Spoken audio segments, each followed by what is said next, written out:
हाय, क्या सोच रहे हैं? मुझे तो एक चीज़ समझ में नहीं आ रही। लोग कहते हैं एडिशनल ऐसे सेल्फ हेल्प बुक्स पढ़ना चाहिए जिससे हमारा नॉलेज बढ़ता है, लेकिन एकेडमिक्स की किताबें तो बड़ी मुश्किल से रोज होके ख़त्म होती है, तो फिर इन्हें कैसे पढ़ें? बेटा, मेरा नाम है ज्ञानी बाबा।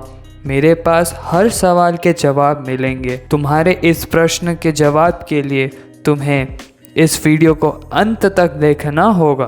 ओके। हे गाइस, तो क्या आपको भी ऐसे सिमिलर टाइप्स के प्रॉब्लम हैं? तो जैसा कि ज्ञानी बाबा ने कहा, watch this video till the end. मैं आपको ऐसे 8 पॉइंट से इंट्रोड्यूस करवाने वाला हूँ जिसको अप्लाई करने से आप ना केवल इस बुक को पढ़ पाएंगे बल्कि ऐसे और जितने भी सेल्फ हेल्प बुक्स हैं उन्हें भी बड़ी आसानी के साथ आप पढ़ लेंगे। एंड इन पॉइंट्स को ना केवल सिर्फ एक एडिशनल सेल्फ हेल्प बुक्स पे आप अप्लाई कर सकते हैं बल्कि आप इसे अपने एकेडमिक्स के बुक्स पर भी अप्लाई कर सकते हैं। So let me first introduce you the book from which इन 8 पॉइंट्स को मैंने लिया है। This is how to win friends and influence people by Dale Carnegie.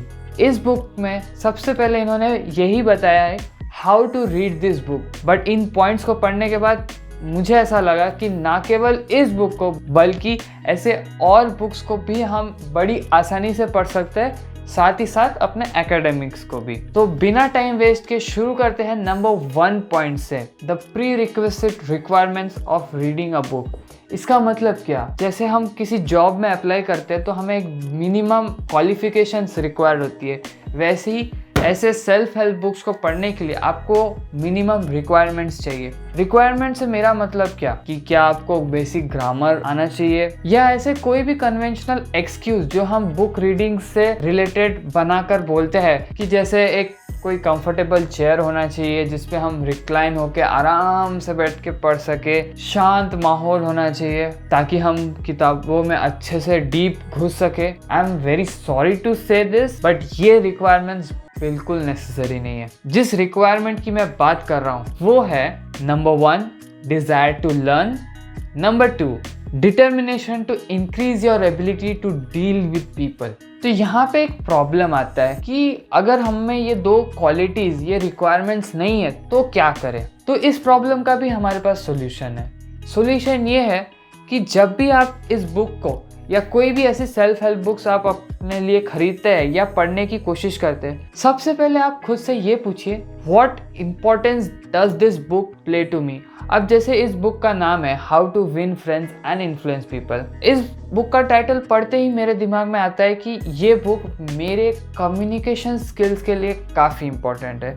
तो whenever I start reading this book, I ask this question कि इस book को मैं अगर 10 मिनट भी पढ़ता हूँ तो इसमें से जो मुझे वैल्यूज मिलने वाली है वो मेरे लिए कितना मायने रखती है। एंड मेरा पर्सनल रिकमेंडेशन ये है कि आप इस फर्स्ट पॉइंट को काफ़ी सीरियसली लें, क्योंकि इसी से आप बचे 7 पॉइंट्स को अपने फेवर में काम करा सकते हैं। तो हमारा सवाल था कि इन किताबों को कैसे पढ़ा जाता है। इन किताबों को पढ़ने का जो तरीका मैं आपको बताने वाला हूँ, सबसे पहले जो भी आप चैप्टर्स लेते हैं उन्हें एक ऊपर नज़र से एक बार पढ़ लीजिए। जैसे मैं अभी चैप्टर 1 पे हूँ।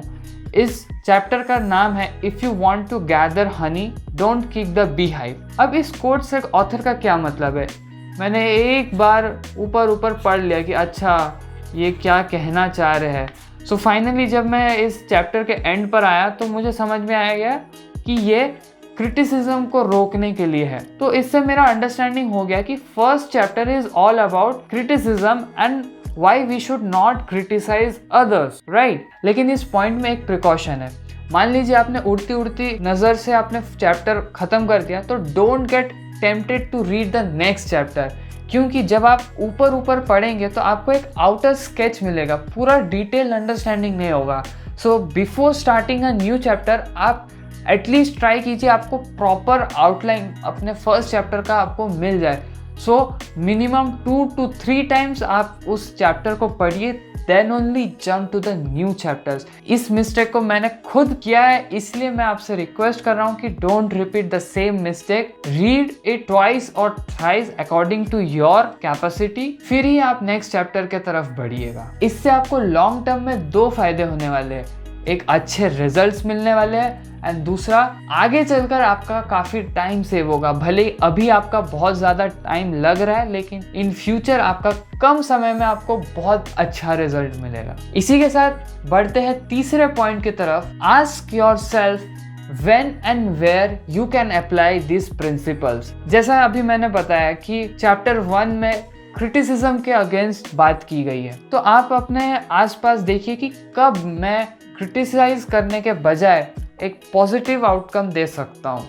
तो आपको हमेशा ये देखते रहना होगा कि कब और कहाँ मैं इन सभी प्रिंसिपल्स को अप्लाई कर सकूँ, क्योंकि एक दिन में सारे प्रिंसिपल अप्लाई नहीं हो सकते। जब मौका मिले तब मौके पे चौका मारिए। Moving on to the next point, marking important statement. जी हाँ, जब भी आप कोई किताब पढ़े तो वहाँ कुछ मार्किंग जरूर कीजिएगा, ताकि जब आप दूसरी बार पढ़े तो आपको क्लैरिटी हो। अगर आपको उस पहली रीड में अगर कोई डाउट्स है तो आप वो नोट करके रखें, ताकि जब सेकेंड टाइम आप फिर से उस पैसेज को पढ़ेंगे या उस चैप्टर को पढ़ेंगे तो आपको क्लैरिटी में बहुत आसानी हो जाएगी। तो markings and notes banana very very important है। तो इसी के साथ आपका नेक्स्ट पॉइंट निकल के आता है कि review this book every month और वंस इन अ मंथ, क्योंकि इसी से आपका जो बेस है वो स्ट्रॉन्ग होते रहेगा। आप जितनी बार इसको रिविजिट करते रहेंगे उतना आपको डीप अंडरस्टैंडिंग होगा। पहली बार आपको जस्ट एक स्केच मिलेगा, फिर धीरे धीरे आपको क्लैरिटी होगी उस टॉपिक से कि ऑथर क्या बोलना चाह रहा है। और जैसा कि मैंने कहा था, इसका फायदा आपको लॉन्ग टर्म में काफ़ी होने वाला है। 6th पॉइंट है apply this rule at every opportunity. जैसा कि मैंने कुछ देर पहले आपको बताया था कि अपने आप से पूछिए कि कहाँ मैं इस प्रिंसिपल्स को अप्लाई कर सकता हूँ, और जैसे ही आपको ऐसी अपॉर्चुनिटी दिखे तो इन प्रिंसिपल्स को अप्लाई ज़रूर कर दीजिएगा। जो लास्ट के 2 पॉइंट्स है वो काफ़ी सिमिलर है। 7th पॉइंट ये है make a system to check your application of principles. आपको एक सिस्टम बनाने की ज़रूरत है जिसमें आप देख पाएंगे कि आपने कहाँ ये प्रिंसिपल्स अप्लाई किए। मेरा पर्सनल सजेशन ये है कि आप एक डायरी मेंटेन करना स्टार्ट कर दीजिए, क्योंकि उसी में आप अपना दिन के सारे इंसिडेंट्स आप लिखेंगे एंड वो सारे अपॉर्चुनिटीज़ के बारे में आप लिख पाएंगे। आफ्टर अ वीक जब आप उस डायरी को पढ़ेंगे आपको पता चलेगा कि ये मुझे अपॉर्चुनिटी मिला था एंड मैंने इस अपॉर्चुनिटी में कैसा रिएक्ट किया, क्या प्रिंसिपल्स मैंने अप्लाई किए, क्या मैंने निगलेक्ट किया। और इसी चेकिंग से रिलेटेड आपका लास्ट पॉइंट आता है कि reward someone who points out your mistakes। जैसा कि मैंने एग्जाम्पल लिया था क्रिटिसिज्म का। मान लीजिए ये आपने रूल बनाया कि you will never criticise others, but in some situation you criticised and the next person pointed out to you.